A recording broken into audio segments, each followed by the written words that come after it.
Di pesta ulang tahunnya yang mewah, suamiku menghinaku di depan semua orang karena aku hanya di dapur. Tapi saat ia merendahkanku, aku memutuskan dalam diam. Dan semua akan kubuktikan. Sebelum kita mulai lebih lanjut, yuk, tekan tombol suka, serta tombol subscribe agar tidak ketinggalan kisah menarik lainnya.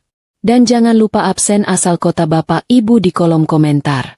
Semoga rezeki kita semua dilancarkan, kesehatan kita diberkahi, dan keluarga kita selalu harmonis dalam lindungannya. Amin. Aku menghabiskan sebagian besar waktuku di dapur. Sebuah ruangan yang terasa dingin meski dipenuhi uap masakan pagi. Rutinitas pagi ini sudah kuhafal di luar kepala. Menyiapkan kopi hitam pahit untuk Aryon, menggoreng telur mata sapi setengah matang, dan memastikan semua serba cepat karena ia harus segera pergi ke kantornya yang mewah di pusat kota. Tangan-tanganku yang dulu terampil menggambar sketsa kini hanya lincah memotong bawang. Seolah bakat seniku telah bertransformasi menjadi sekadar pengabdian pada perut suamiku. Jendela dapur besar itu selalu menjadi saksi bisu, memantulkan bayanganku yang semakin tipis dan lesu dari hari ke hari. Kontras dengan gedung-gedung pencakar langit yang menjulang di kejauhan. Pagi Aryon adalah maraton kesibukan. Sementara pagiku adalah meditasi sunyi di antara aroma minyak zaitun dan deterjen. Ia akan keluar dari kamar tidur, sudah berbalut setelan jas mahal yang kusimpan rapi di lemari khusus. Aroma parfumnya menyengat, seolah sudah siap untuk perang harga di lantai bursa.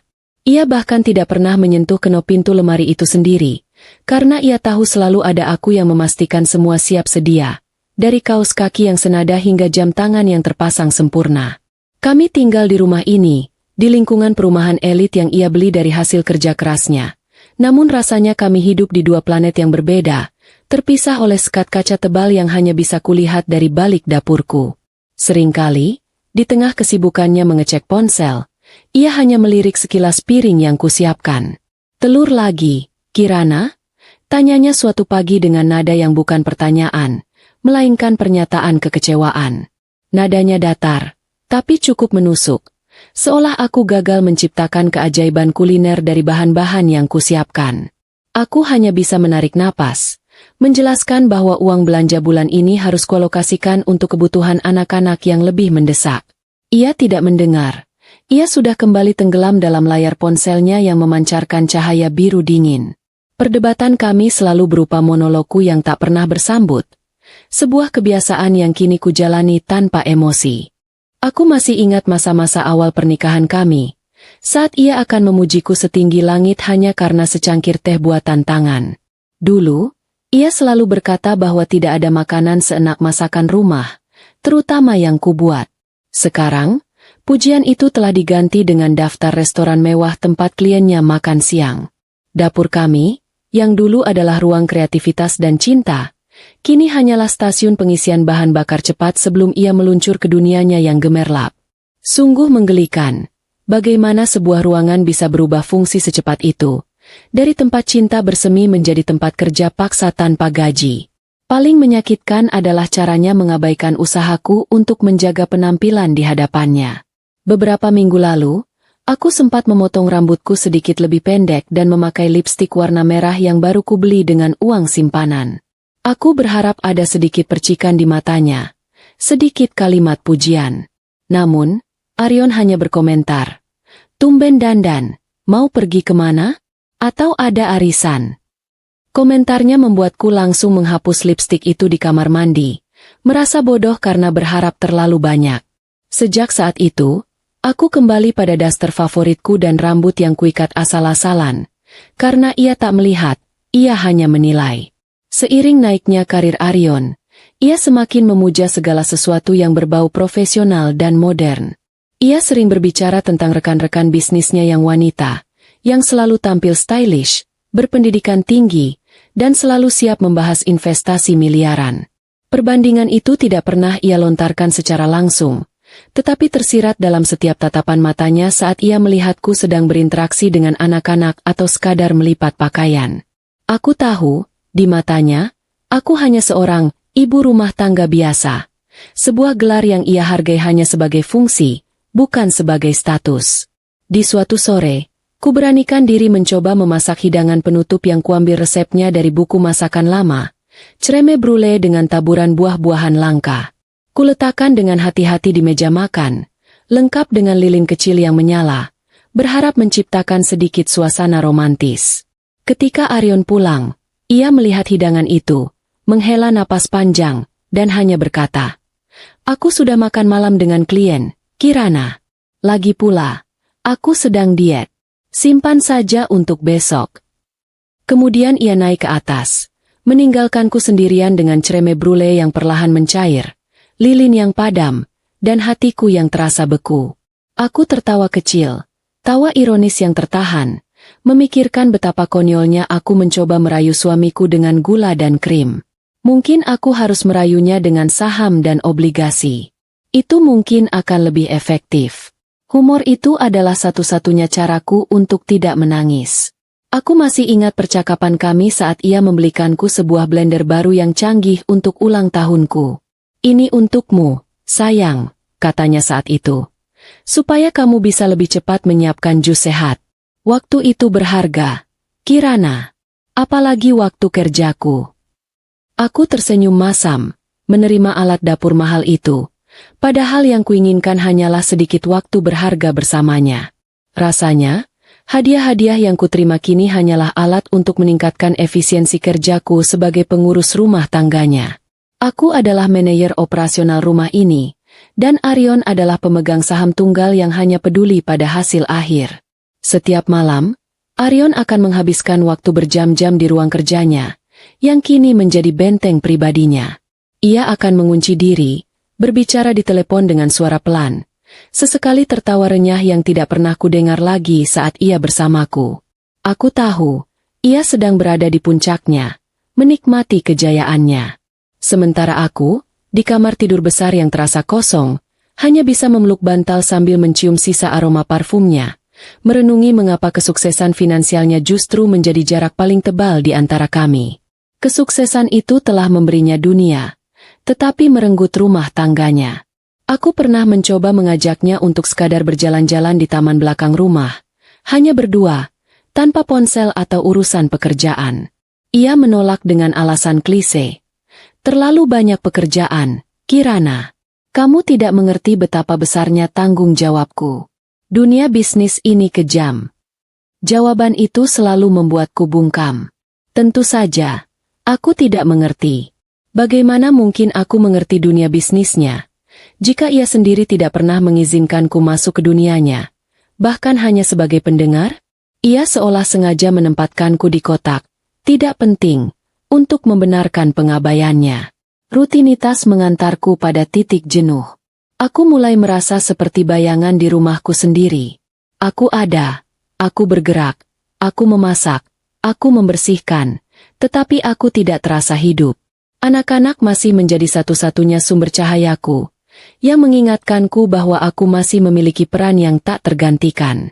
Tapi bahkan interaksiku dengan mereka seringkali terganggu oleh suara telepon Arion yang masuk, memaksanya untuk pergi, meninggalkan janji yang tak pernah ditepati. Aku bisa melihat kekecewaan di mata anak-anak, cerminan dari kekecewaan yang sudah lama kurasakan. Seringkali aku duduk di teras sambil menyesap teh dingin, memandang mobil mewah Arion yang melesat pergi di pagi hari. Mobil itu, yang harganya setara dengan biaya hidupku selama 10 tahun, terasa seperti simbol kebebasan dan pengkhianatan. Kebebasan bagi Arion untuk pergi kemanapun ia mau, dan pengkhianatan terhadap janji kami untuk selalu bersama. Aku tahu, cepat atau lambat, jarak yang diciptakan oleh kesuksesan ini akan menarik Arion lebih jauh, ke pelukan seseorang yang ia anggap sepadan dengan dunia barunya. Satu-satunya teman setiaku di rumah ini adalah jurnal lamaku, yang kusimpan di balik buku resep. Di sanalah aku mencurahkan semua kata-kata yang tak sempat keluar dari bibirku, semua amarah yang tak kuizinkan meledak. Aku menulis tentang betapa sunyinya rumah yang megah ini, betapa kosongnya ruang makan yang kami beli dengan susah payah. Menulis adalah caraku berteriak tanpa suara, caraku untuk tetap waras di tengah kebekuan emosi yang Arion ciptakan. Aku selalu menutup jurnal itu dengan kalimat yang sama, aku tidak akan selamanya diam. Aku tahu, Arion tidak hanya sibuk. Ia sengaja menciptakan kesibukan untuk menghindari kebersamaan denganku. Ia telah menemukan tempat di mana ia merasa dihargai dan dimengerti. Dan tempat itu bukan lagi rumah ini. Aku bisa merasakannya. Seperti rasa pahit yang selalu tertinggal di lidah setelah meneguk kopi hitam Arion yang tak tersentuh.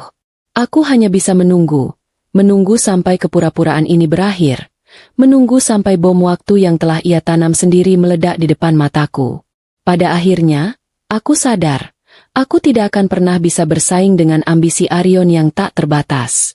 Aku tidak akan bisa bersaing dengan dunia bisnisnya yang berkilauan.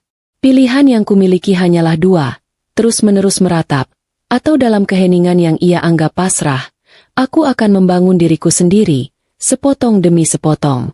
Aku memilih pilihan yang kedua. Karena bahkan seorang ibu rumah tangga yang hanya bisa di dapur pun, tahu bagaimana cara menyusun rencana yang matang, persis seperti menyusun resep yang akan menghancurkan kebekuan ini. Perubahan kecil yang terasa mencolok adalah hal pertama yang menusuk intuisiku. Arion mulai membeli sabun mandi baru, yang wanginya lebih tajam dan modern. Jauh berbeda dari aroma emas kayu manis yang sudah kupakai untuknya selama 10 tahun terakhir. Ia juga lebih sering mengganti warna dasinya, memilih corak yang lebih berani. Semua detail ini terasa asing, seolah ada tangan lain yang kini mengatur lemari pakaiannya. Aku mengamati kebiasaan baru ini dari balik meja sarapan, pura-pura fokus pada remah-remah roti yang harus kubersihkan, tetapi otakku bekerja cepat menyusun potongan teka-teki. Ketidakhadirannya di rumah bukan lagi sekadar jadwal kerja yang padat, melainkan ritual yang disengaja. Ia akan pulang larut, beralasan ada pertemuan penting dengan klien Eropa yang memiliki zona waktu berbeda. Tetapi matanya selalu menghindar saat berbicara. Tentu saja, aku tahu kapan seseorang berbohong. Kami sudah menikah cukup lama, dan aku bisa membaca setiap garis tipis yang muncul di sudut matanya ketika ia mencoba menyembunyikan sesuatu. Aku tidak marah, aku hanya mengumpulkan fakta, menyimpannya di gudang hati yang kini sudah kebal terhadap rasa sakit. Suatu malam, setelah ia tertidur lelap, aku memberanikan diri mendekati kemejanya yang teronggok di keranjang cucian. Wangi sabun mandi barunya bercampur dengan aroma parfum wanita yang asing, manis, dan kuat. Sebuah campuran yang terasa menjerit di hidungku. Itu bukan aroma dari rekan kerja wanita yang biasa ia sebutkan. Itu adalah aroma yang melekat. Aroma yang hanya muncul setelah kontak yang sangat dekat. Aku tidak histeris. Aku hanya mengambil kemeja itu, melipatnya dengan rapi, dan meletakkannya kembali. Kecurigaan itu kini sudah beralih menjadi keyakinan yang dingin. Ponselnya yang selalu ia genggam, seolah itu adalah perpanjangan tangannya, kini menjadi pusat perhatianku. Ia sering meninggalkannya tertelungkup, selalu dalam mode hening, dan jika ia harus meninggalkan ruangan sebentar, ponsel itu akan dibawa, bahkan saat ia ke kamar mandi. Ini adalah tanda yang paling jelas. Seseorang yang tidak menyembunyikan apa-apa tidak akan bertingkah seperti penjaga harta karun yang paranoid. Aku hanya menunggu waktu yang tepat, momen di mana ia akan lengah, karena setiap orang yang bersembunyi pasti akan membuat kesalahan. Kesempatan itu datang pada hari Kamis, ketika ia terburu-buru menghadiri rapat pagi. Arion, yang panik mencari kunci mobil, meninggalkan dompet dan ponselnya di atas meja marmer di ruang tamu. Aku berdiri di sana, menatap benda persegi panjang itu. Jantungku berdetak tenang, tidak secepat yang kuharapkan. Ini bukan lagi soal rasa cemburu, tetapi soal mendapatkan kebenaran, soal menegakkan harga diri sebelum ia menginjaknya lebih jauh. Aku mengambil ponsel itu, memasukkan kode akses yang kuhafal, tanggal ulang tahun kami, sungguh ironis, dan langsung menuju aplikasi pesan yang paling sering ia buka. Ternyata, kecurigaanku memiliki nama, Luna. Luna, yang deskripsinya sering kulihat terselip dalam celotehan bangga Arion tentang rekan bisnis yang menjanjikan. Pesan-pesan itu, yang penuh dengan kata-kata mesra dan janji-janji masa depan yang berkilauan, terasa seperti adegan film murahan. Arion memanggil Luna dengan panggilan yang belum pernah kudengar sejak masa pacaran kami, dan Luna membalas dengan pujian tentang kecerdasan dan visi Arion. Aku membaca pesan itu tanpa meneteskan air mata, seolah membaca laporan keuangan yang merugi. Aku hanya memotret beberapa tangkapan layar penting, bukti tak terbantahkan yang kuamankan di penyimpanan awan pribadiku. Aku mengembalikan ponselnya tepat ke posisi semula. Misi selesai. Arion kembali ke rumah. Wajahnya panik karena kunci dan ponselnya hilang. "Kirana, kamu lihat ponselku?" Tanyanya dengan nada menuduh, seolah aku sengaja menyembunyikannya. Aku menunjuk meja marmer dengan tenang. "Itu di sana, Mas. Kamu terlalu terburu-buru sampai tidak melihatnya." Ia mengambil ponsel itu, mengecek layar dengan ekspresi lega yang berlebihan, dan sama sekali tidak menyadari bahwa aku sudah melihat semua yang ia sembunyikan. Sikap paranoidnya kini terasa lucu, seperti seorang anak kecil yang berusaha menyembunyikan permen dari ibunya. Sungguh, drama hidupnya terasa lebih lebay dari sinetron yang biasa kulihat. Aku nyaris tertawa, humor kecil yang memecah kebekuan di hatiku. Aku memutuskan untuk tidak mengatakan apa-apa tentang Luna. Aku membiarkan Arion tetap merasa aman dalam kebohongan yang ia ciptakan. Aku ingin ia sendiri yang mengakui semuanya, agar aku tidak terlihat seperti istri cengeng yang cemburu. Malam itu, di meja makan, aku menyajikan sup ayam kesukaan anak-anak. Aku membiarkan suasana hening, menunggu. Arion mulai makan dengan tenang, tapi aku tahu, hatinya tidak tenang. Akhirnya, aku membuka suara. "Mas, belakangan ini kamu semakin sering pulang larut, dan sepertinya ada hal penting yang kamu sembunyikan." Kalimatku mengambang di udara, lembut namun penuh penekanan. Arion mengangkat kepala, menghela napas panjang, dan meletakkan sendoknya. Wajahnya menunjukkan ekspresi jenuh, bukan rasa bersalah. Ia seolah sudah bosan berpura-pura. "Aku memang sedang dekat dengan seseorang, Kirana," katanya dengan nada datar. "Dia Luna. Dan ya, aku berencana untuk menikahinya. Aku tidak akan menceraikanmu. Kamu tetap istriku. Tapi aku juga berhak bahagia." Pengakuannya begitu terang-terangan, seolah ia baru saja mengumumkan kenaikan harga saham. Tidak ada permintaan maaf, tidak ada penyesalan. Yang ada hanya pembenaran diri yang arogan. Kata-kata itu menghantamku, bukan karena isinya, tetapi karena caranya mengucapkan. Ia seolah memberitahu bahwa aku adalah paket lama yang sudah usang, dan ia berhak mendapatkan pembaruan. Aku menatap matanya, mencari sedikit pun rasa bersalah, tetapi yang kutemukan hanya keangkuhan dan kelegaan karena telah jujur tanpa harus berjuang. "Mengapa, Mas?" tanyaku pelan, meskipun aku sudah tahu jawabannya. Ia menyandarkan punggungnya ke kursi, tersenyum sinis. "Luna memberiku sesuatu yang tidak bisa lagi kudapatkan darimu, Kirana. Dia cerdas, stylish. Dia mengerti dunia bisnisku. Dia bisa menemaniku dimanapun. Lihat dirimu." Ia melirikku dari kepala hingga kaki, yang saat itu mengenakan kaos rumahan yang nyaman. "Hanya bisa di rumah, bisanya cuma di dapur. Aku butuh seseorang yang bisa membuatku merasa hidup lagi." Jantungku berdenyut sakit, tapi aku menahannya. Jadi, selama ini, pengorbananku, tahun-tahun yang kuhabiskan membesarkan anak-anaknya, menjaga rumahnya, semua itu tidak pernah membuatnya merasa hidup. Aku hanya sebuah fungsi, bukan pasangan hidup.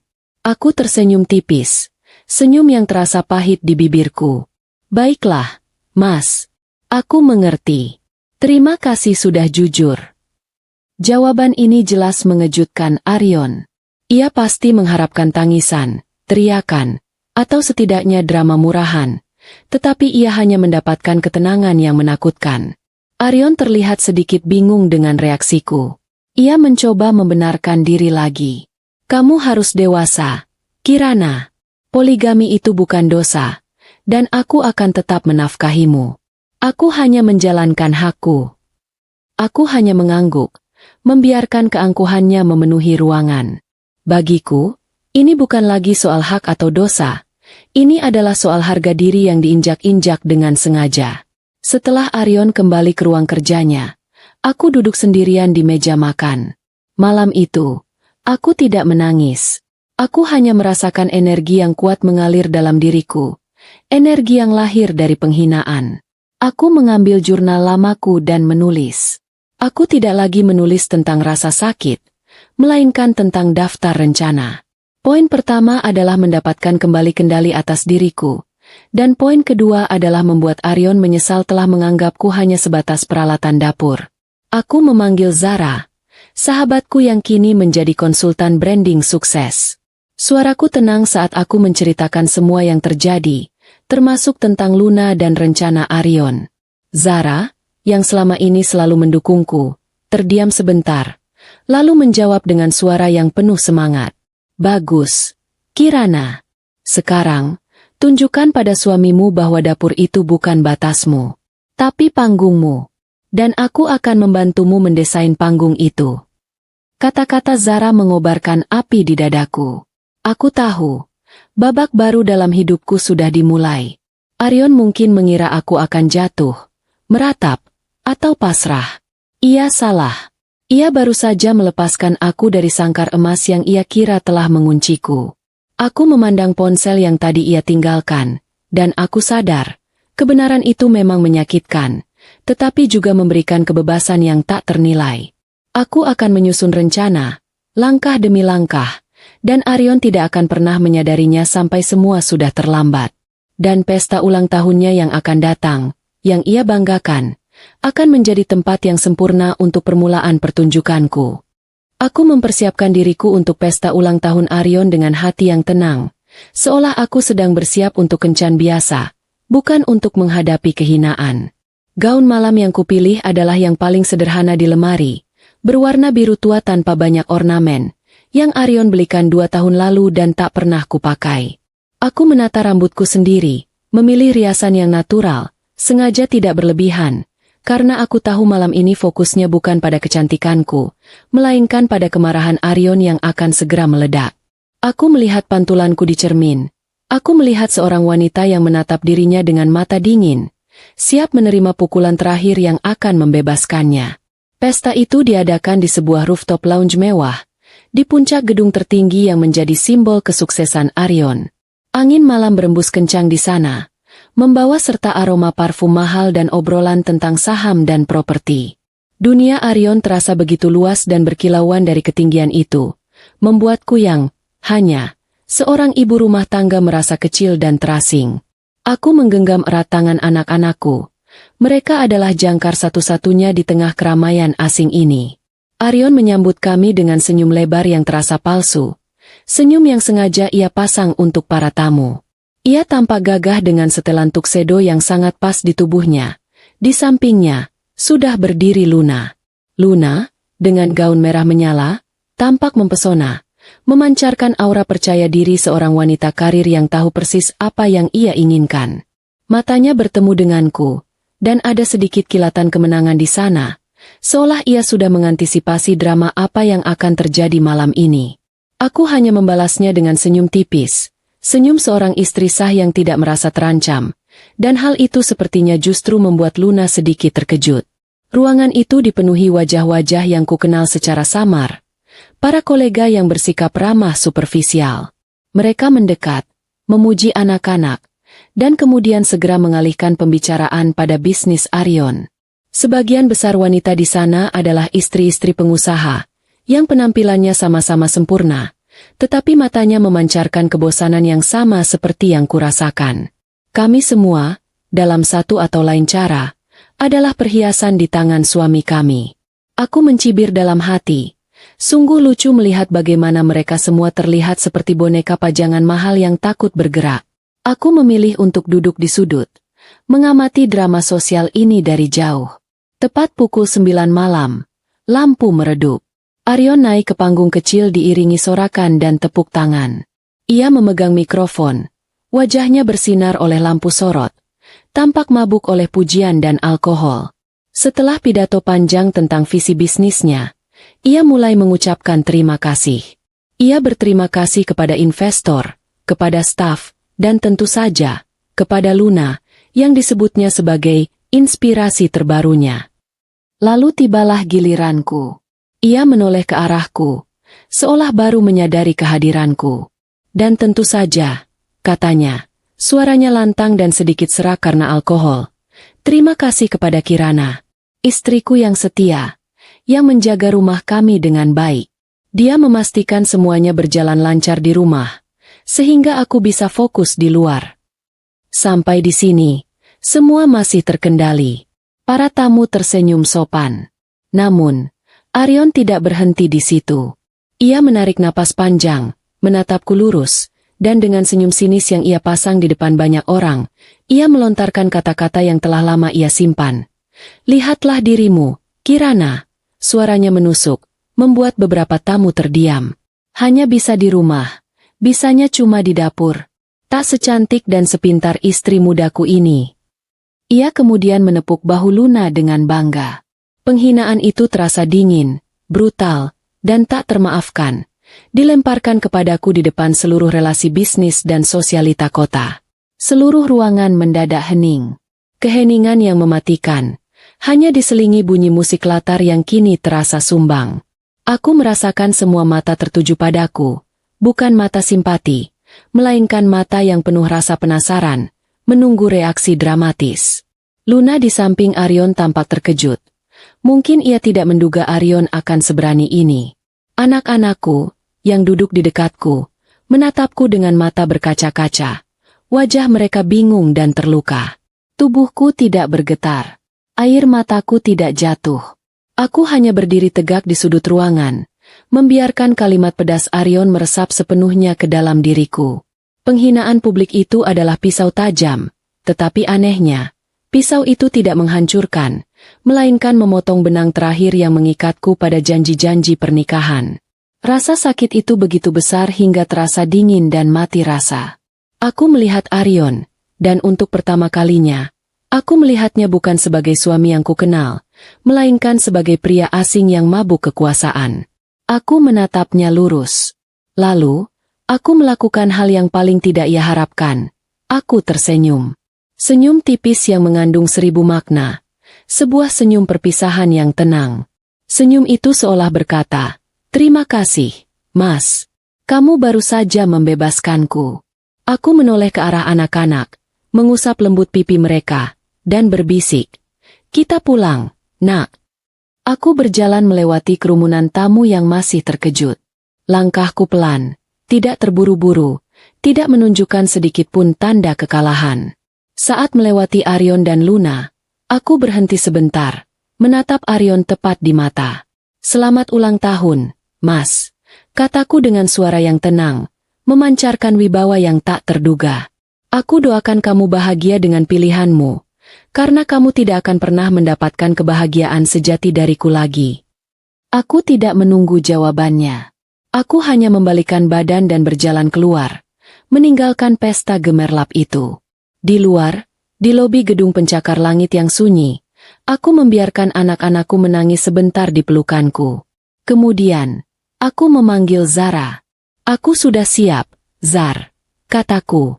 Suaraku kini tidak lagi tenang, melainkan penuh tekad baja. Pukulannya sudah kena. Aku sudah bebas. Mari kita mulai rencana itu sekarang. Zara menjawab dengan suara bersemangat, memberikan instruksi pertama, membersihkan semua jejak ibu rumah tangga dari penampilanku dan mulai mengurus urusan administrasi. Perjalanan pulang terasa berbeda. Kami hanya bertiga di mobil, tetapi tidak ada lagi keheningan yang menyesakan. Hanya ada kesadaran baru. Anak-anakku, meskipun terluka, melihat kekuatan pada ibunya. Aku memandang keluar jendela. Aku tidak lagi melihat bayanganku di jendela dapur yang kusam, melainkan refleksi cahaya kota yang cemerlang, yang kini terasa bisa kuraih. Aryon mengira ia telah menghancurkanku, tetapi ia hanya memberikan aku bahan bakar untuk kebangkitanku. Malam itu, di kamar tidur kami yang besar, aku tidak tidur. Aku menghubungi beberapa kenalan lama yang sudah lama kuabaikan. Mereka yang bergerak di dunia bisnis kuliner dan pemasaran digital. Aku mulai merancang ulang bisnis cateringku menjadi sebuah merek makanan premium yang fokus pada kesehatan. Aku sadar, dapur yang ia hina adalah senjata terkuatku. Aku akan mengubah dapur itu menjadi kerajaan kecilku sendiri. Sebuah benteng kemandirian yang tidak akan pernah bisa ia sentuh atau hancurkan. Aku duduk di lantai dingin kamar mandi, mencuci sisa riasanku, dan memandang diriku di cermin sekali lagi. Aku tidak melihat korban. Aku melihat seorang wanita yang baru saja mengalami titik balik dramatis. Wanita yang telah menukar penderitaan dengan tekad. Aku tahu, ini akan menjadi perjalanan panjang dan melelahkan, tetapi aku tidak takut. Kebangkitanku akan terjadi dalam diam, langkah demi langkah, dan ketika Arion menyadari bahwa ia telah kehilangan berlian demi sepotong kaca, semuanya sudah terlambat. Aku mengirim pesan singkat kepada Arion, yang mungkin masih mabuk di pestanya. Mulai hari ini, aku hidup untuk diriku sendiri. Kemudian, aku memblokir semua notifikasi dari ponselnya. Malam itu, aku tidur nyenyak. Tidur yang tidak pernah kudapatkan sejak perpisahan emosional kami dimulai. Karena aku tahu, dari abu kehinaan, aku akan lahir kembali. Aku memulai hari-hari baruku dengan membersihkan, bukan hanya debu di sudut rumah, tetapi juga semua kenangan buruk yang menempel di hatiku. Kotak-kotak berisi gaun-gaun lama yang kubeli hanya untuk menyenangkan Arion. Semua pernak-pernik yang tak berarti. Semuanya kubuang. Aku ingin menciptakan ruang, baik di rumah maupun di pikiranku, yang benar-benar menjadi milikku, bebas dari bayangan penghinaan. Aku membiarkan jendela-jendela dapur terbuka lebar, membiarkan angin dan matahari pagi masuk, seolah-olah membersihkan udara kotor yang ditinggalkan oleh arogansi Arion. Langkah pertama yang kuambil adalah memperbarui penampilanku. Bersama Zara, sahabatku yang ahli branding, aku menghabiskan waktu berjam-jam untuk mengubah total isi lemariku. Zara tidak hanya memilihkan pakaian baru, tetapi ia juga mengajariku bagaimana cara berpakaian yang memancarkan kekuatan, bukan lagi sekadar pemanis di samping suamiku. Kami menyingkirkan semua warna kalem dan memilih corak yang tegas, potongan yang struktural. Rasanya aneh, namun menyenangkan. Aku melihat diriku yang baru, seorang wanita yang terlihat siap untuk menghadapi papan direksi, bukan hanya kompor gas. Di tengah kesibukan itu, aku menyempatkan diri untuk kembali menyentuh kanvas. Aku melukis lagi, sesuatu yang sudah bertahun-tahun kutinggalkan karena Arion selalu menganggapnya sebagai hobi tidak produktif. Kali ini, kuas di tanganku terasa seperti tongkat sihir. Aku tidak lagi melukis pemandangan indah atau bunga-bunga, melainkan lukisan abstrak yang penuh dengan warna-warna gelap dan tajam, sebuah cerminan dari emosi yang selama ini kupendam. Kegiatan ini adalah terapi. Caraku menyalurkan amarah menjadi energi visual. Aku menceritakan seluruh rencanaku kepada Zara.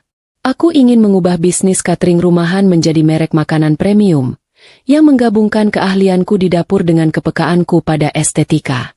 Zara segera menyambut ide itu dengan antusias.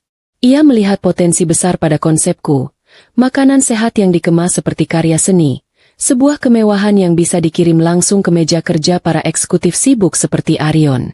Dapur, tempat yang Arion rendahkan, kini menjadi pusat operasi strategisku. Aku menghabiskan malam-malamku dengan membaca buku-buku manajemen bisnis, mempelajari akuntansi dasar, dan menganalisis tren pasar. Lampu meja di ruang kerjaku menyala hingga subuh, sementara Arion, yang mungkin masih sibuk dengan Luna, tidak pernah menyadarinya. Aku tidak lagi tidur memeluk bantal sambil mencium bau parfumnya. Aku tidur di samping tumpukan rencana pemasaran dan proposal bisnis. Perubahan ritme hidup ini memberiku semangat baru, sebuah tujuan yang tidak bergantung pada validasi dari siapapun. Arion, yang tetap menjalani rutinitasnya seperti biasa, sama sekali tidak menyadari badai yang sedang kusiapkan. Ia menganggap perubahan penampilanku hanyalah reaksi cemburu yang akan segera mereda. Suatu pagi, ia melihatku keluar rumah dengan pakaian rapi dan tas kerja, yang kuambil dari peninggalan ibuku. Mau kemana kamu, Kirana? Mau jadi agen asuransi sekarang? Tanyanya dengan nada meremehkan, diiringi tawa renyah yang terasa menjengkelkan. Tentu saja. Aku hanya tersenyum dalam hati. Biarkan ia berpikir begitu. Aku tidak akan membuang energiku untuk menjelaskan visiku pada pria yang buta. Aku hanya menjawab singkat. Mengurus urusanku sendiri, Mas. Setiap pagi, saat Arion melaju ke kantornya, aku justru melaju ke sisi kota lain untuk bertemu pemasok, mengikuti seminar bisnis, atau melakukan riset pasar. Anak-anak kutinggalkan sebentar di bawah pengawasan pengasuh yang kupercayai, yang kuinstruksikan untuk tidak memberitahu Aryon tentang aktivitasku. Ini adalah permainan diam-diam, dan aku bertekad untuk memenangkannya. Aku merasa seperti seorang mata-mata yang sedang menyusun kudeta. Aku menyewa sebuah studio kecil, bukan untuk melukis, melainkan untuk mengolah makanan yang akan menjadi produk unggulanku. Studio itu bersih, minimalis, dan penuh cahaya, benar-benar kontras dengan dapur rumahku yang besar tetapi terasa suram. Di sana, aku menciptakan resep-resep baru, menggunakan bahan-bahan organik dan metode pengolahan yang cermat. Aku menggabungkan seni dan masakan. Setiap kotak makanan kubuat seperti hadiah, dengan tata letak yang estetik, jauh dari kesan makanan rumahan biasa. Zara sangat berperan besar. Ia membantu merancang logo yang elegan dan website yang profesional, menamai bisnis baruku dengan nama yang singkat namun berkesan, Rasa Arupa.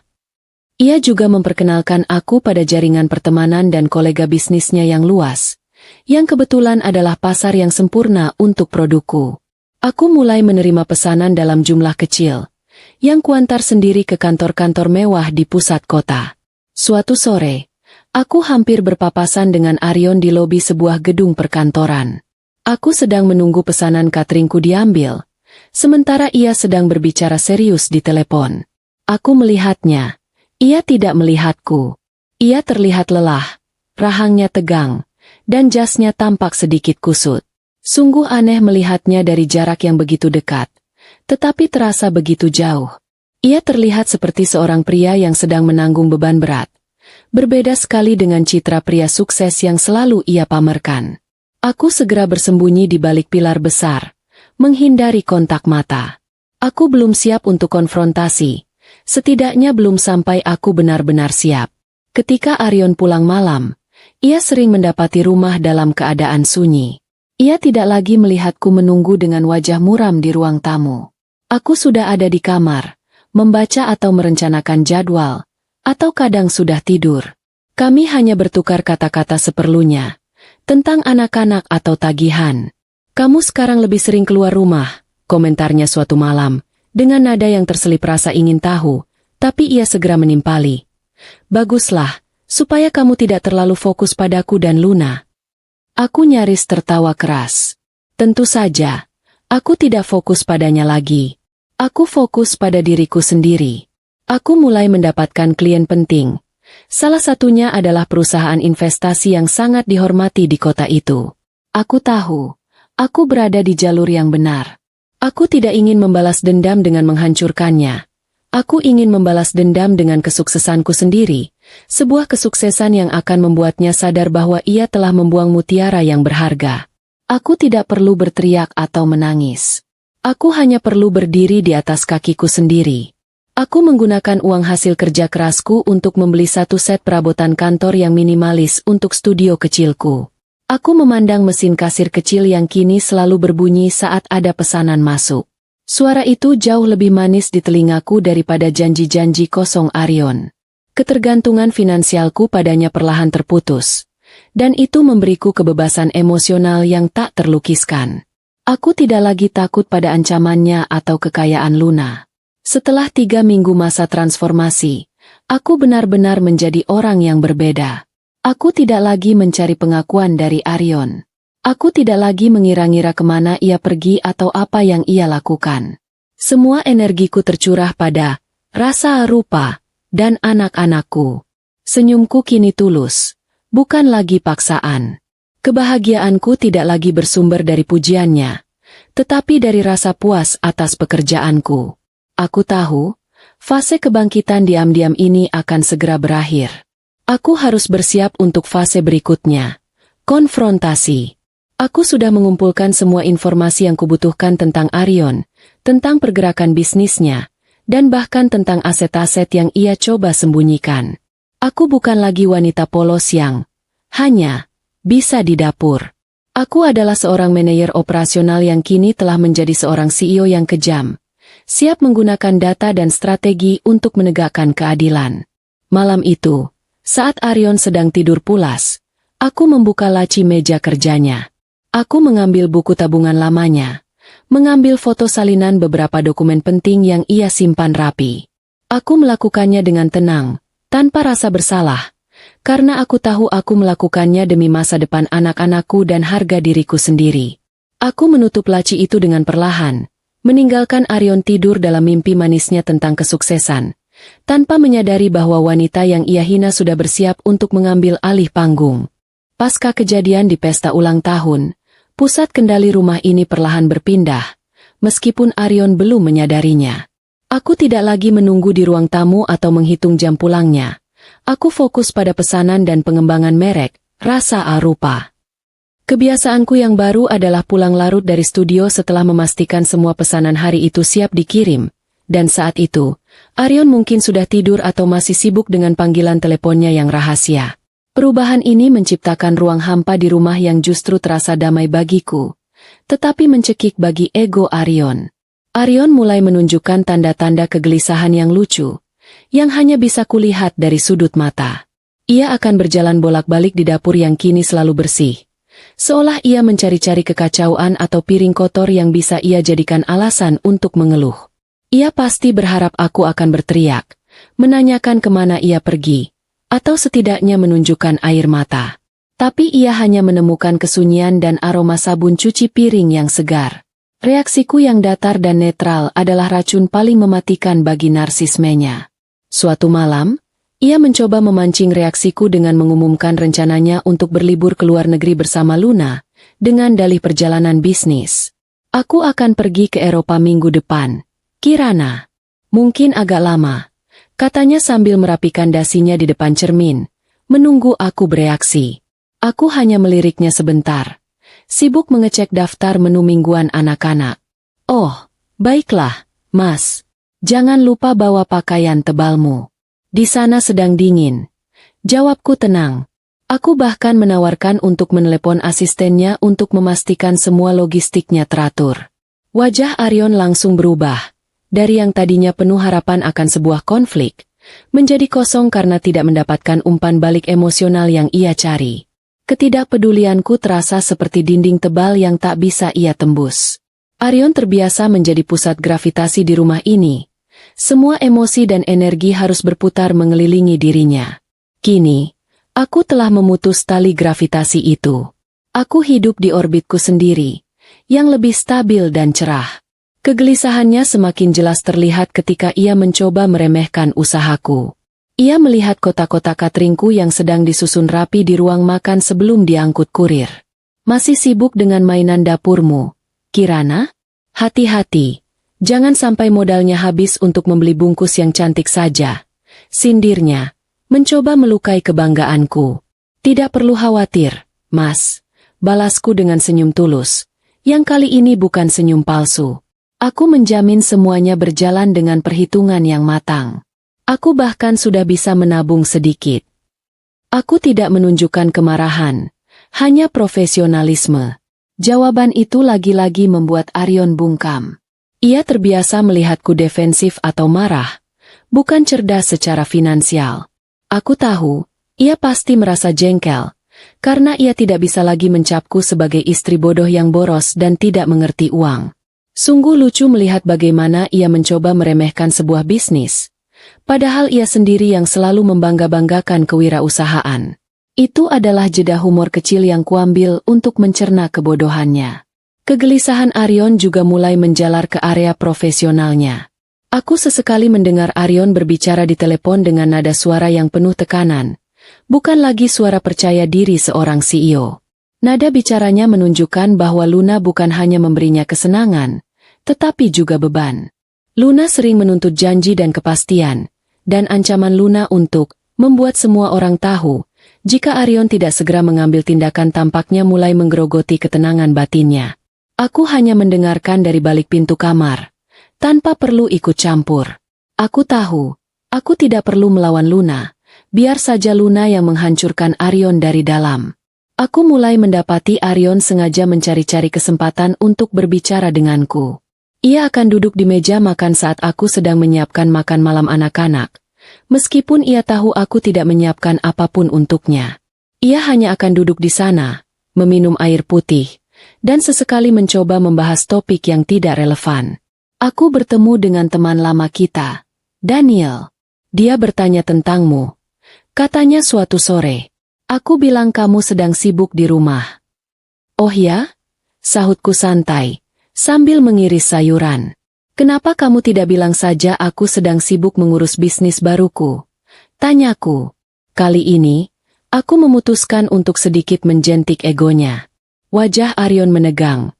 Ia tampak terkejut, seolah aku baru saja membongkar rahasianya. Ia tidak tahu harus menjawab apa. Ia selalu ingin mengendalikan narasi tentang hidupku. Tetapi kini aku telah merobek narasi itu dan menulis ulang ceritaku sendiri. Aku semakin sering bekerja sama dengan Zara. Zara membantuku menganalisis data pasar dan memberikan wawasan penting tentang bagaimana para eksekutif seperti Arion dan koleganya berpikir. Aku mulai menargetkan klien-klien yang sama dengan yang Arion hadapi. Sebuah langkah strategis yang sangat memuaskan. Rasanya seperti menyelinap ke benteng musuh, menggunakan keahlian domestikku sebagai penyamaran yang sempurna. Aku mulai memisahkan keuangan kami secara diam-diam. Aku membuka rekening bank baru atas namaku sendiri, dan semua keuntungan dari rasa rupa kumasukkan ke sana. Aku juga sudah membuat salinan semua dokumen aset yang dulu ia tunjukkan kepadaku dengan bangga, dan mendiskusikannya dengan seorang pengacara yang direkomendasikan Zara. Aku menyiapkan semua skenario, termasuk yang terburuk, perceraian. Persiapan ini bukanlah tanda kelemahan, melainkan perisai terkuatku. Aku harus memastikan, jika ia memilih pergi, ia tidak akan bisa merampas masa depan anak-anak. Semakin aku sibuk dan mandiri, semakin Arion tampak tidak terurus secara emosional. Ia tidak lagi menyempatkan diri untuk berolahraga, dan sering pulang dengan ekspresi wajah yang kelelahan dan penuh beban. Aku menyadari, ia tidak pernah belajar bagaimana mengatasi stres tanpa bergantung pada orang lain. Dulu aku yang menanggungnya, kini Luna yang menuntut terlalu banyak. Aku adalah tempat ia membuang beban, dan kini tempat sampah itu sudah penuh dan menolak menampung lagi. Aku ingat saat ia mencoba mencium keningku sebelum pergi kerja, sebuah kebiasaan yang sudah lama ia tinggalkan. Ciumannya terasa dingin dan dipaksakan. Aku pergi dulu, Kirana, katanya. Tolong pastikan kamu mengurus anak-anak dengan baik. Aku hanya mengangguk, tanpa membalas ciumannya. Tentu, Mas. Aku selalu mengurus mereka dengan baik. Aku juga mengurus diriku sendiri. Jawabanku yang selalu penuh makna tersirat ini terus-menerus menguji kesabarannya. Ia pasti merindukan istri lamanya yang patuh dan penuh air mata. Aku tahu, Arion mulai merasakan ancaman yang tak terlihat. Ia takut pada ketenanganku, takut pada independensiku, dan takut pada senyumku yang kini benar-benar bahagia. Ia menyadari bahwa ia telah kehilangan bukan hanya seorang istri, tetapi juga seseorang yang sangat berharga yang tidak akan lagi melayani egonya. Kegelisahan yang kurasakan dari Arion adalah bukti bahwa rencanaku bekerja sempurna. Aku tidak perlu membalas dendam dengan drama, aku hanya perlu membalas dengan kebahagiaanku. Dan kebahagiaanku adalah penyesalan terbesarnya. Malam itu, aku menerima pesanan besar dari sebuah perusahaan konsultan terkenal, yang kebetulan adalah pesaing utama Arion. Aku memasukkan pesanan itu ke dalam jadwal kerja, tersenyum puas. Aku tahu, suatu hari nanti, Arion akan mendengar namaku di lingkaran bisnis, dan saat itu terjadi, ia akan menyadari betapa bodohnya ia meremehkan wanita yang hanya bisa di dapur. Kesuksesan yang kurangkai dalam keheningan perlahan mulai menciptakan riak yang tak bisa lagi diabaikan, bahkan oleh Arion yang sibuk. Bisnis, rasa rupa, telah berkembang pesat. Aku kini memiliki beberapa kurir yang menjemput pesanan setiap pagi, dan mobil-mobil box kecil yang berstiker logo elegan bisniskulah yang kini memenuhi jalur mobil di depan rumah. Aroma masakan premium yang kubuat di studio sesekali terbawa angin hingga ke teras rumah, menggantikan aroma bunga yang dulu Arion sukai. Aku tahu, aku bukan lagi bayangan yang bisa ia abaikan. Luna, yang kini menjadi pendamping utama Arion di luar, tentu saja menjadi yang pertama merasakan ancaman ini. Aku bisa merasakannya dari perubahan drastis pada suasana hati Arion. Ia pulang dengan rahang yang lebih kaku, sering membanting pintu, dan teleponnya selalu berdering dengan panggilan dari Luna yang menuntut dan penuh amarah. Luna pasti menyadari bahwa ketenangan dan kemandirianku membuat posisi Aryon goyah. Seorang pria sukses yang tidak bisa mengendalikan istrinya di rumah akan dianggap lemah di lingkaran bisnis. Aku menikmati drama yang kucetuskan ini tanpa harus mengangkat suara. Aryon, yang sudah terbiasa dengan kepatuhanku, semakin tersinggung oleh ketidakpedulianku terhadap aktivitasnya. Ia mulai mencoba mencari kesalahan pada logistik usahaku. Ia mengeluh tentang kotak-kotak catering yang menumpuk sebentar di ruang tamu atau tentang kurir yang membuat sedikit kebisingan. Aku hanya menanggapi dengan solusi logistik yang efisien dan profesional, yang membuat alasan-alasannya terdengar kekanak-kanakan.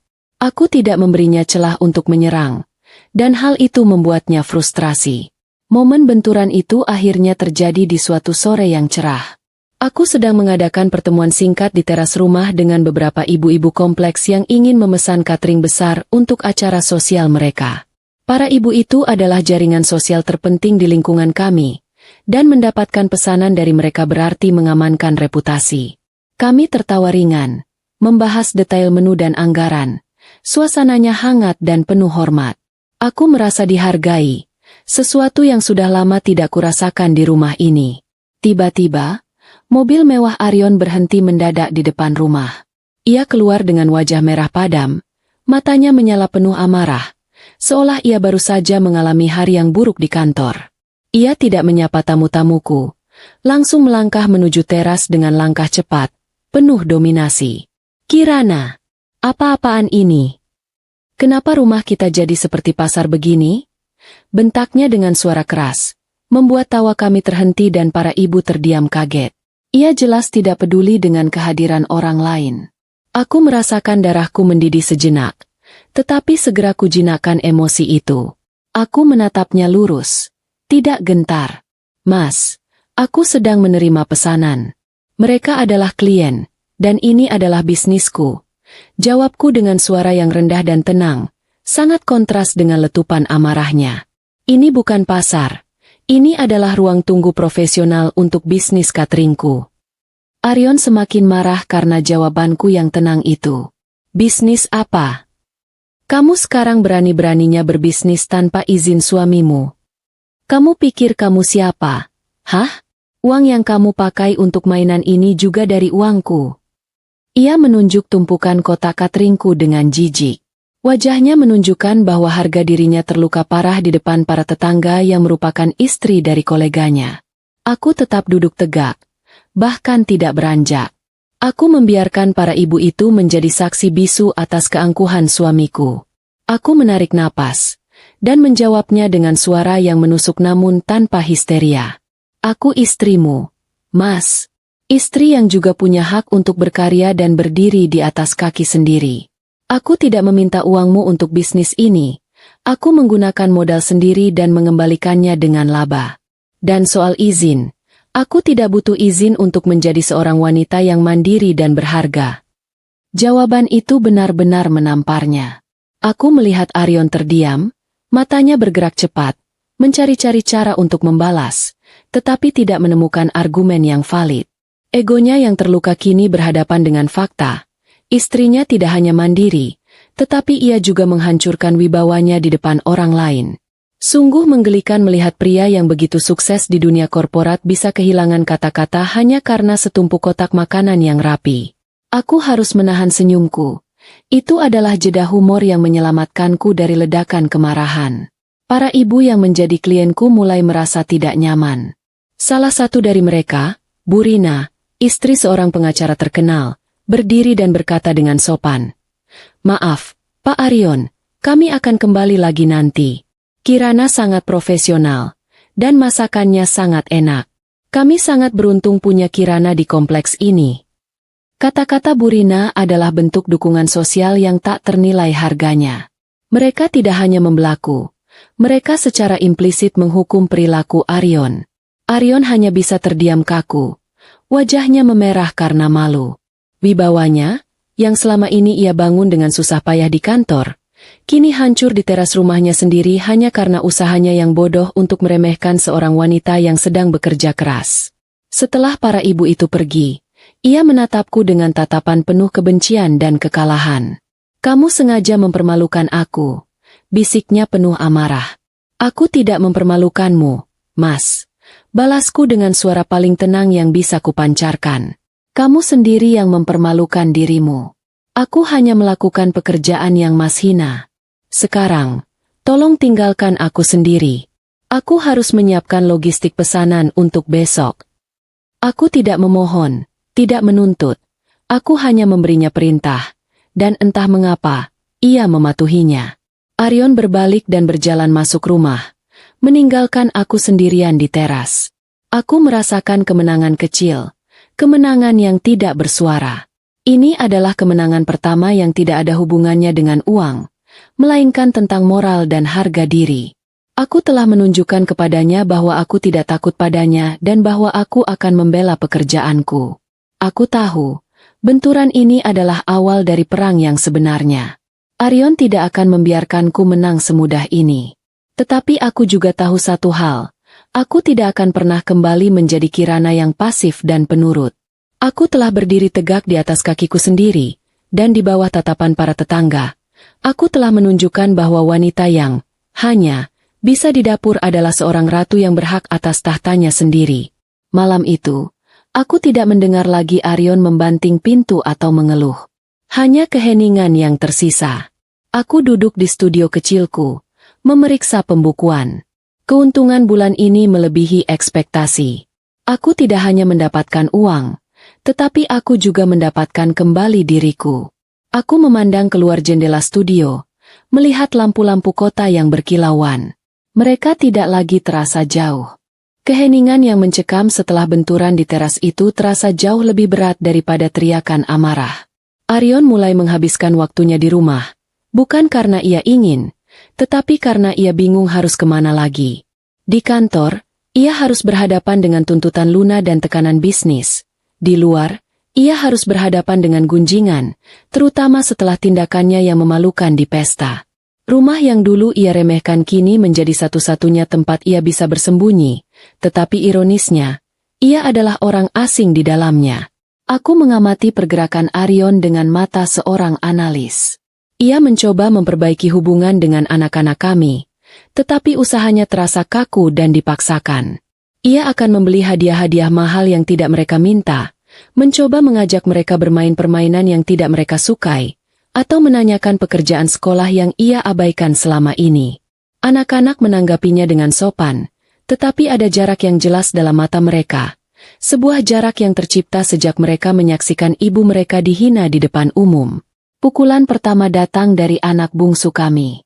Suatu sore, Arion mencoba membantu anakku merakit sebuah mainan mahal. Mainan itu rumit, dan Arion, yang kesabarannya sudah tipis, mulai marah karena tidak bisa menyelesaikannya. Anakku yang biasanya ceria, menarik mainan itu kembali dan berkata dengan suara pelan, "Ayah tidak usah bantu. Ayah kan sibuk sekali. Biar ibu saja yang bantu. Ibu selalu punya waktu."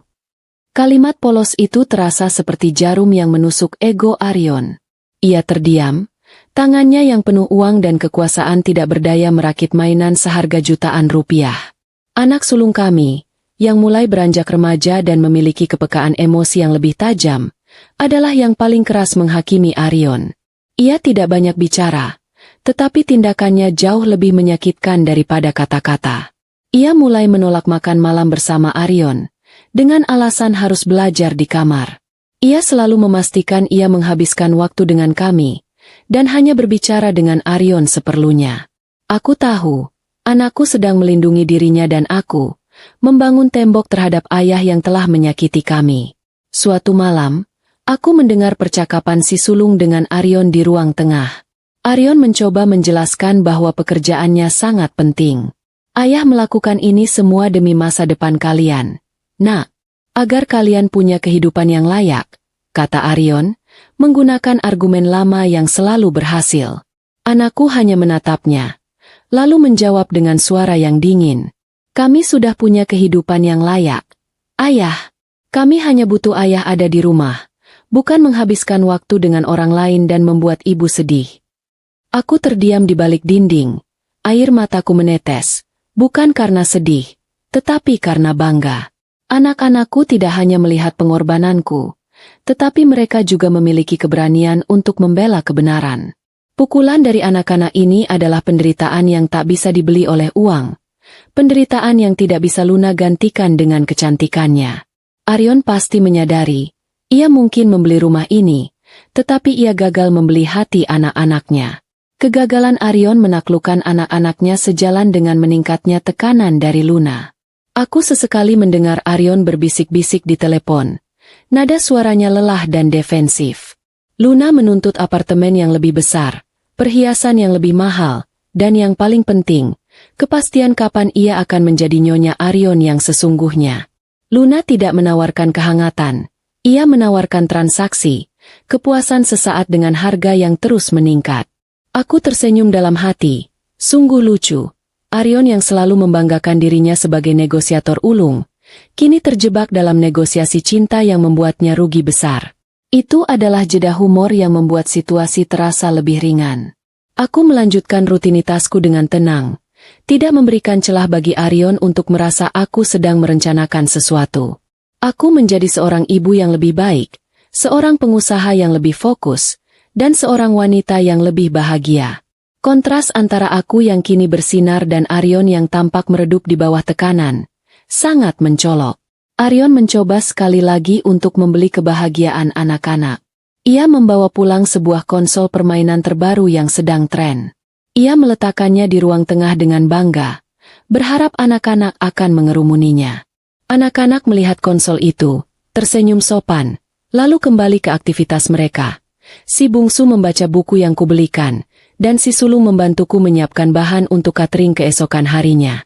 Konsol mahal itu teronggok di sudut, menjadi tugu peringatan atas kegagalan Arion memahami bahwa cinta tidak dapat dibeli dengan materi. Ayah, kenapa ayah tidak bertanya pada ibu apa yang kami butuhkan? Tanya si sulung dengan lembut. Ibu tahu kami lebih suka menghabiskan waktu bersama daripada bermain sendirian. Kata-kata itu diucapkan dengan penuh kasih sayang, justru menghancurkan hati Arion. Ia menyadari, Kirana, wanita yang ia hina karena hanya di dapur, adalah pemegang kunci kebahagiaan sejati anak-anaknya. Aku melihat Arion sering duduk sendiri di ruang kerjanya, menatap kosong keluar jendela. Ia tidak lagi mengecek ponselnya dengan semangat. Kelelahan yang ia rasakan bukan lagi karena pekerjaan, tetapi karena harus terus-menerus membagi dirinya, mempertahankan kebohongan, dan mencoba memenuhi tuntutan Luna yang tak pernah berakhir.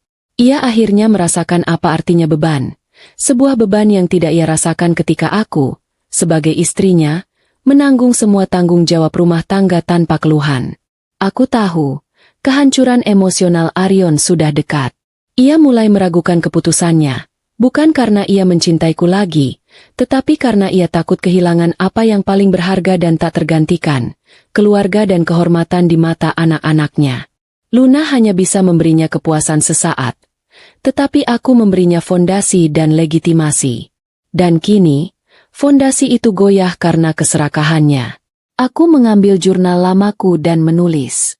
Aku tidak lagi merasa amarah. Yang ada hanya rasa puas yang dingin. Aku tidak perlu memohon agar ia memilihku. Anak-anakku telah memilih, dan pilihan mereka adalah pukulan terberat yang bisa kuberikan pada egonya. Aku telah memenangkan perang hati di rumah ini. Ketenangan yang kurasakan tidak bertahan lama, sebab di luar sana, badai sudah mulai terbentuk oleh tangan Luna yang semakin terdesak. Luna pastilah menyadari bahwa ia sedang kalah di medan perang batin Arion.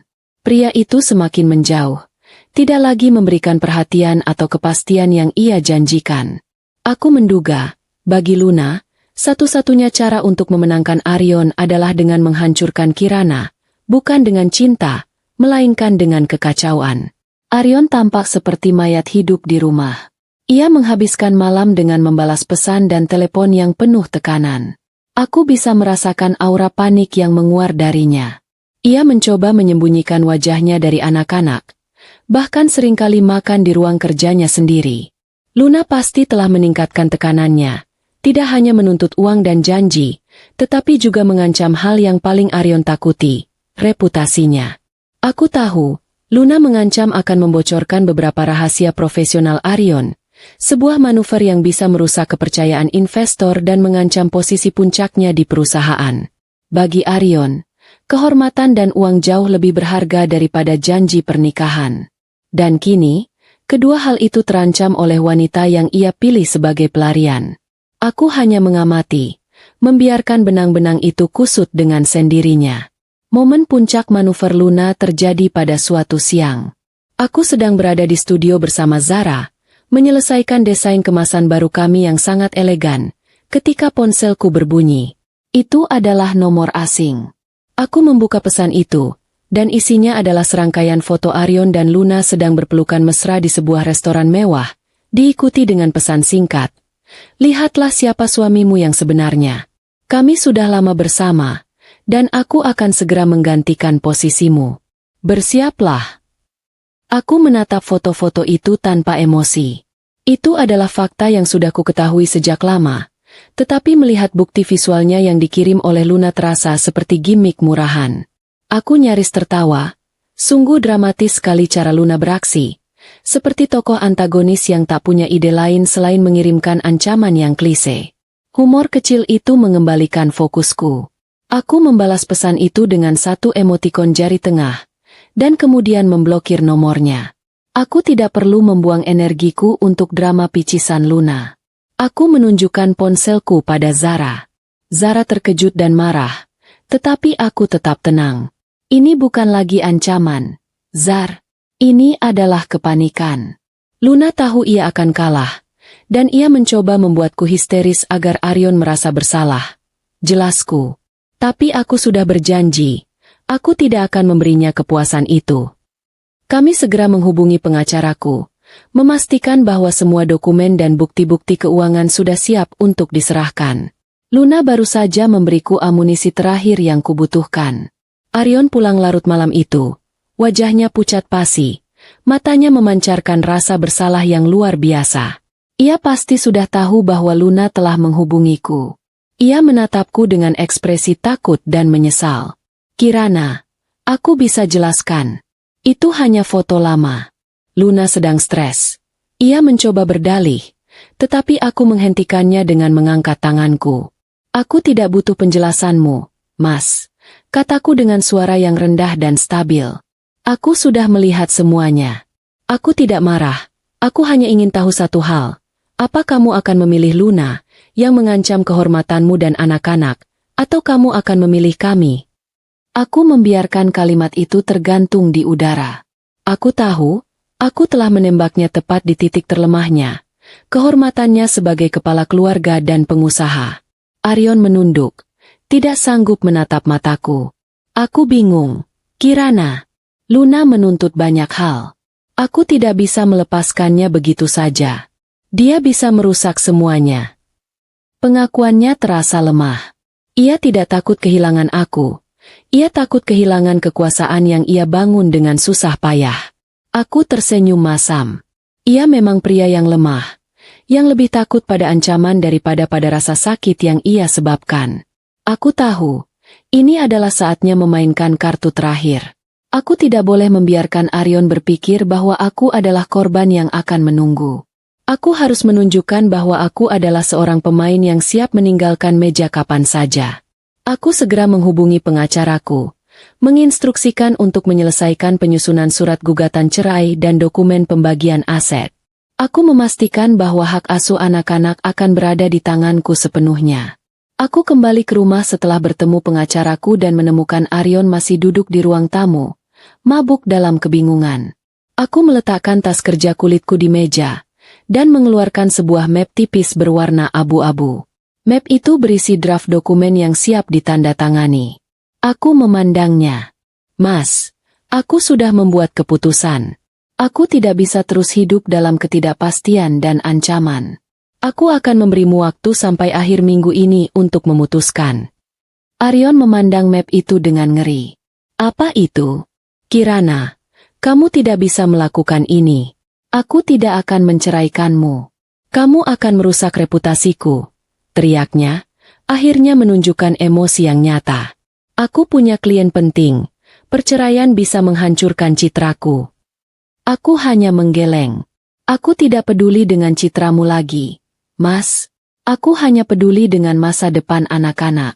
Kalau kamu memilih Luna, aku akan ajukan gugatan cerai dan semua aset yang menjadi hakku dan anak-anak akan kuambil. Aku sudah siapkan semua bukti keuangan yang kupunya. Aku tidak lagi berbicara sebagai istri yang terluka, melainkan sebagai seorang negosiator yang tenang dan terampil. Aku melihat kepanikan di matanya semakin dalam.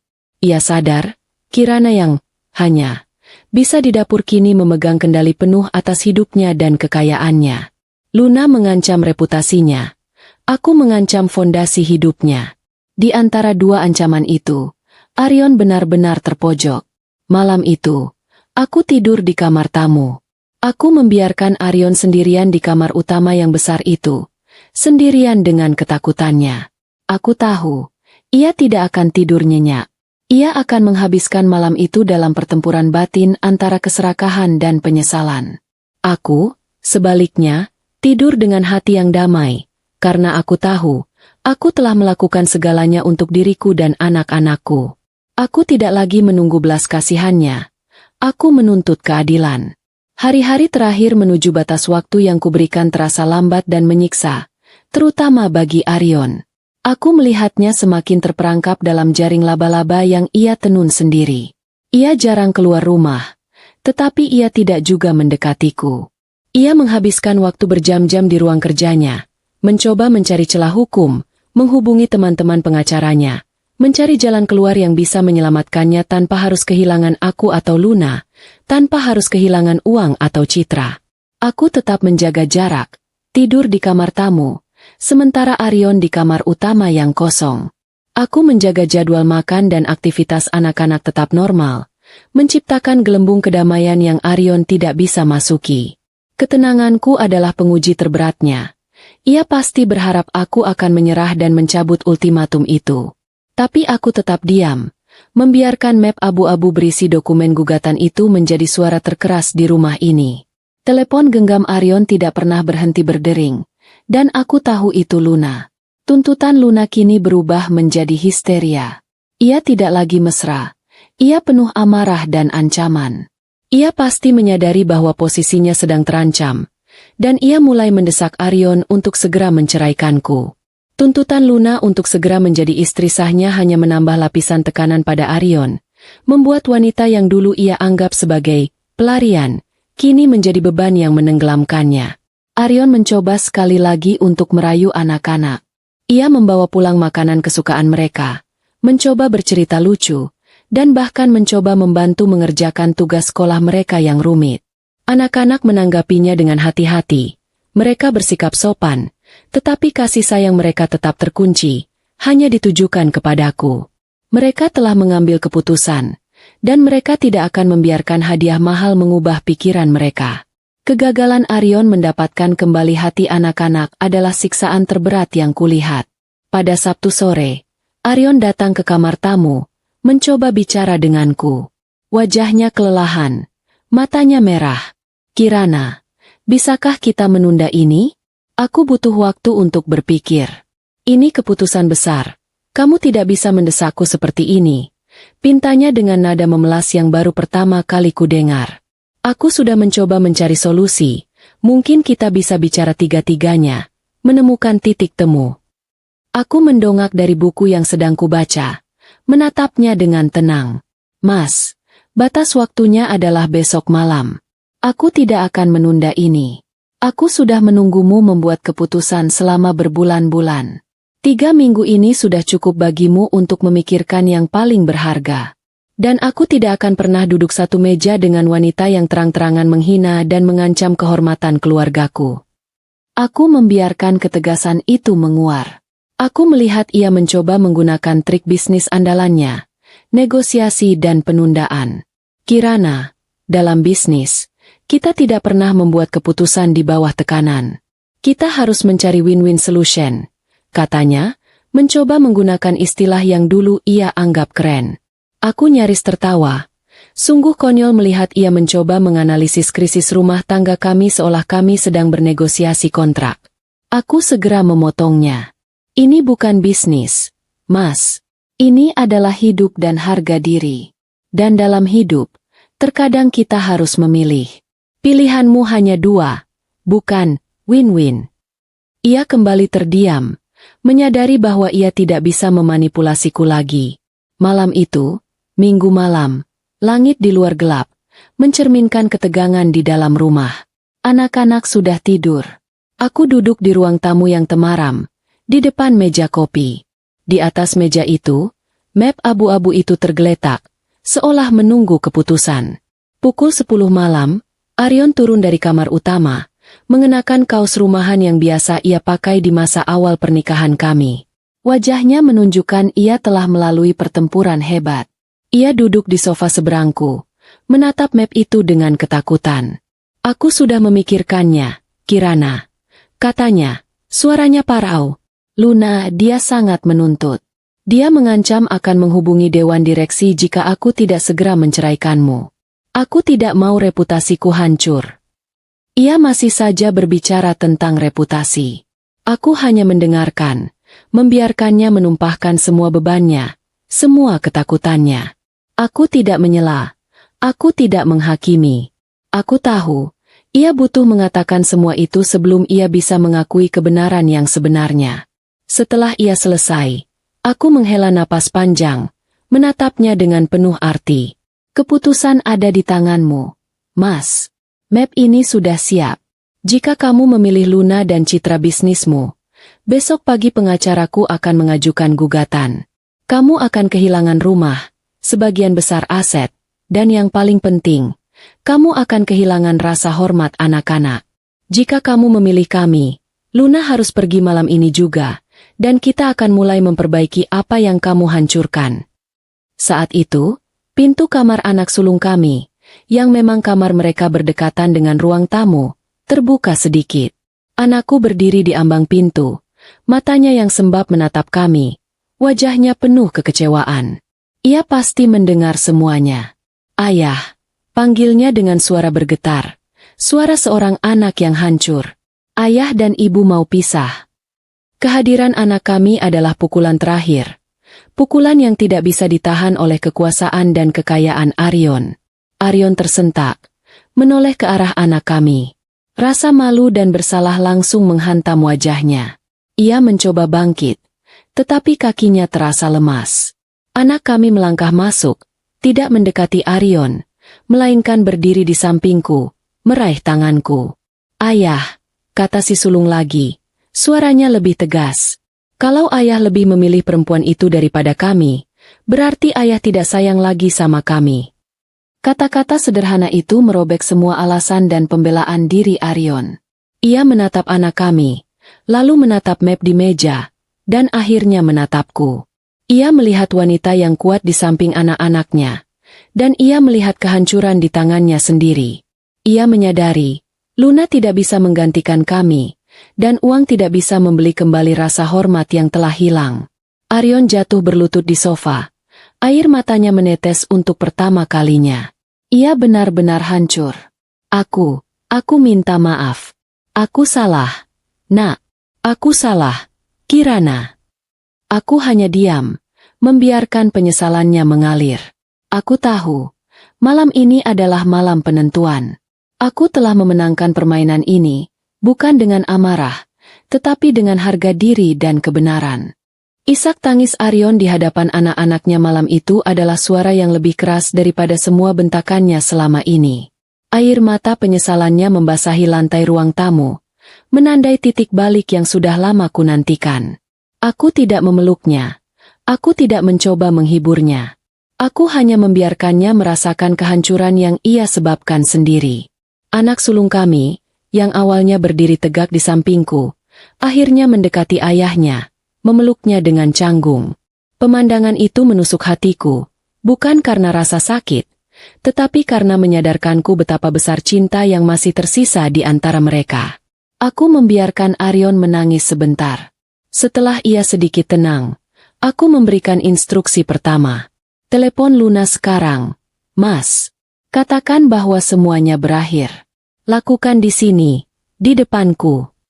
Suaraku dingin, tanpa kompromi. Arion mengangguk lemah. Ia meraih ponselnya dengan tangan gemetar, berjalan ke teras, dan menelepon. Aku tidak bisa mendengar semua yang ia katakan, tetapi aku bisa mendengar nada suara Luna yang meninggi, marah, dan akhirnya putus asa. Beberapa menit kemudian, Arion kembali dengan mata bengkak, tetapi dengan keputusan yang telah bulat. Sudah. Aku sudah memutusnya. Aku juga sudah memblokir semua kontaknya. Keesokan harinya, aku kembali ke jadwal rutinku, tetapi dengan satu perbedaan. Map abu-abu itu tidak jadi kusimpan di tangan pengacaraku. Aku menyimpannya di laci mejaku. Sebuah pengingat yang sunyi bahwa aku memiliki kekuatan untuk pergi kapan saja. Arion mencoba berbicara denganku, memohon maaf. Tetapi aku hanya menjawab dengan sikap profesional. Maaf, Mas, aku belum bisa memaafkan. Kepercayaan yang rusak butuh waktu. Dan aku butuh melihat bukti nyata, bukan hanya janji. Aku akan memberimu kesempatan, tetapi aku akan mengawasimu. Aku menetapkan aturan baru. Kami akan menjalani terapi keluarga. Aku akan mengurus semua keuangan rumah tangga, dan ia harus memberikan laporan keuangan perusahaan kepadaku setiap bulan sebagai bentuk transparansi. Dan yang paling penting, ia harus menghabiskan waktu yang sama banyaknya dengan anak-anak seperti yang ia habiskan di kantor. Arion menerima semua syarat itu tanpa perlawanan. Ia tahu, ia tidak punya pilihan. Arion memulai upayanya memperbaiki diri dengan canggung. Ia mulai mengantar anak-anak ke sekolah. Sebuah tugas yang dulunya selalu ia serahkan pada sopir. Ia mencoba membantu anak bungsu mengerjakan tugas sekolah, dan bahkan mencoba memasak sarapan di dapur yang dulu ia hina. Aku harus menahan senyumku saat ia hampir membakar wajan karena lupa mematikan kompor. Itu adalah humor yang menenangkan. Melihat pria arogan itu kini menjadi seorang pemula yang canggung dalam tugas-tugas rumah tangga. Itu adalah jeda yang menyenangkan. Bisnis. Rasa rupa, justru semakin maju. Ketenanganku, yang lahir dari kemandirian, menarik banyak klien wanita yang kagum dengan kisah kebangkitanku, meskipun aku tidak pernah menceritakannya secara terbuka. Aku menjadi pembicara tamu di beberapa acara komunitas, bukan karena aku istri seorang pengusaha, tetapi karena aku adalah Kirana, seorang pengusaha kuliner yang sukses. Arion sering melihatku bersiap-siap untuk acara-acara ini, tampil anggun dan percaya diri, dan aku tahu, ia merasa bangga sekaligus malu. Arion juga berusaha memperbaiki hubungan dengan anak sulung kami, yang merupakan hakim terberatnya. Ia mulai mendengarkan cerita si sulung tentang sekolah, tentang teman-temannya, dan bahkan tentang kekecewaan yang dirasakan si sulung. Perlahan, tembok di hati anak kami mulai runtuh, bukan karena hadiah, tetapi karena perhatian yang tulus. Aku mengamati dari jauh, dengan rasa terima kasih yang mendalam. Kemenanganku yang sejati bukanlah pada saat Arion memilihku daripada Luna. Kemenanganku adalah pada saat aku menyadari bahwa aku tidak lagi membutuhkan keputusannya untuk merasa utuh. Aku sudah menjadi Kirana yang baru, seorang wanita yang bangga dengan bakat dan kemampuannya, seorang wanita yang tahu nilainya. Aku tidak akan kembali menjadi istri pasif yang hanya bisa di dapur. Dapurku kini adalah pusat komandoku, dan aku adalah ratunya. Hubungan kami berubah menjadi kemitraan yang hati-hati. Ada rasa hormat yang baru, yang lahir dari pengakuan Arion atas kekuatanku. Tidak ada lagi keintiman yang terburu-buru. Kami fokus pada pembangunan kembali fondasi yang telah retak. Aku tahu, luka itu akan meninggalkan bekas. Tetapi bekas luka itu adalah pengingat betapa kuatnya aku. Aku tidak lagi merasa takut ditinggalkan, karena aku tahu, jika Arion kembali membuatku sakit, aku memiliki kekuatan dan dukungan untuk pergi. Suatu sore, Arion datang ke studiku, yang kini kubah menjadi kantor kecil yang elegan di rumah. Ia membawa secangkir teh panas, bukan kopi hitam pahit, dan duduk diam. Aku sudah menutup semua akses ke nomor dan email Luna. Aku juga sudah meminta pengacara untuk menyelesaikan semua urusan dengannya. Aku minta maaf atas semua yang terjadi, Kirana. Katanya, suaranya tulus. Aku sungguh menyesal telah meremehkanmu. Aku menatapnya lurus. Jangan minta maaf padaku, Mas. Minta maaf pada dirimu sendiri. Karena kamu hampir menghancurkan semua yang kamu punya demi kepuasan sesaat. Aku memberimu kesempatan bukan karena aku mencintaimu buta, tetapi karena aku percaya pada keluarga ini, dan aku ingin anak-anak punya ayah yang utuh.